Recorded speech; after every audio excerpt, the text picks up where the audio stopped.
નસવાડીના પીપલાજ ગામનો સ્મશાન જવાનો રસ્તો બંધ કરી દેવાતા મામલતદાર કચેરી ખાતે આવેદનપત્ર અપાયું. નસવાડી તાલુકાના પીપલાજ ગામના લોકો આજરોજ નસવાડી સેવા સદન ખાતે આવ્યા હતા અને ભારે સૂત્રોચ્ચાર કર્યા હતા અને નસવાડી મામલતદારને આવેદનપત્ર આપવામાં આવ્યું છે.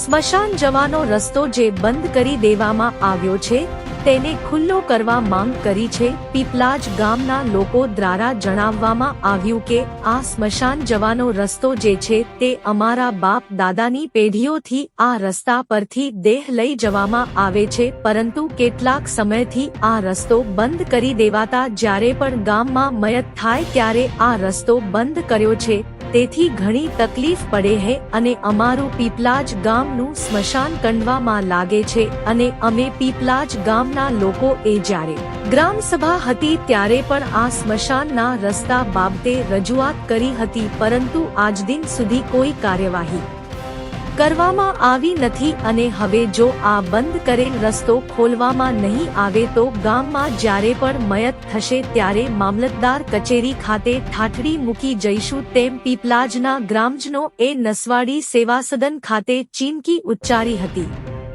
રિપોર્ટર જુબેર કુરેશી, નસવાડી, છોટાઉદેપુર.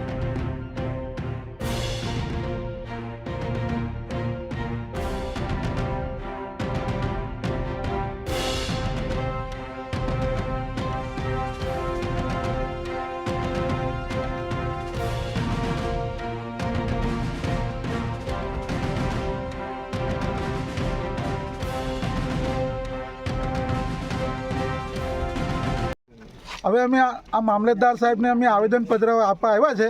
અમારે જે સ્મશાન યાત્રા જવા માટેનો જે રસ્તો છે મેન એ બ્લોક કરી દીધો છે સાહેબ. હવે અમારે પીપલાજ ગામની અંદર જો કંઈ કદાચ છે મયત થઈ જશે તો અમારે રસ્તો કોઈ છે નથી જવા માટે, અને ગાળા ચીલો હતો એ લોકોએ બ્લોક કરી દીધો છે. હવે અમારે નસવાડી છોકરોને સ્કૂલે જવા માટેનો રસ્તો બી એ જ છે સાહેબ, કે અમારે કંડવા જોડતા ગામમાં કંઈ સંબંધ જોડાય, કંઈ કોઈના ઘેર અમારે લગ્ન પ્રસંગ મરણ જન્મ જેવો હોય તો એ રસ્તો એ જ છે સાહેબ અમારે. હવે એ રસ્તો જો બંધ કરી દીધો છે, હવે અમારે કોઈ રસ્તો છે નહીં. હવે અમારે જો એ રસ્તો ખુલ્લો નહીં કરવામાં આવે અને કદાચ કોઈનું મયત થશે તો અમે સ્મશાન યાત્રાને જવાને બદલે અમે આ સેવા સદનની અંદર અમારું મયતની ઠાઠડી મૂકી જશું.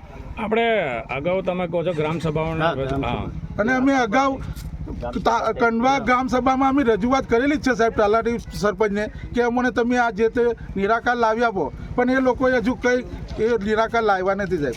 ઓકે.